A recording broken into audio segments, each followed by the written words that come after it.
Hello student, आइए exercise 14.2 का question number 9 start करते हैं। वो कह रहा है if 2/11 is the probability of an event, what is the probability of not ए।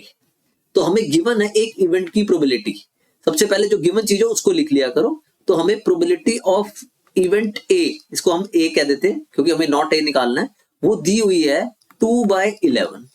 अब वो कह रहा है कि अब probability of not A find करो।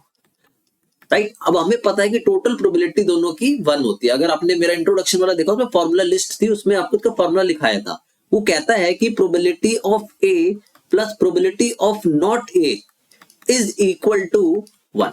ये हमेशा मिला के इनका सम 1 होता है। अब हमें ये 2/11 दी हुई है और निकालनी क्या है हमें, probability of not A, right, is equal to 1। अब इसको उधर ले जाके माइनस कर देंगे तो हमारे पास आ जाएगा probability of not A. Not A complement को भी कहते हैं हम, ए कॉम्प्लीमेंट को भी नॉट ए ही कहा जाता है। तो आपने बस 1 में से उसको सब्ट्रैक्ट कर देना है। तो इसका एलसीएम ले लेंगे, 11 एलसीएम आ जाएगा, तो ये हो जाएगा आपका 11 माइनस 2, यानी हमारा आंसर आ जाएगा 9/11।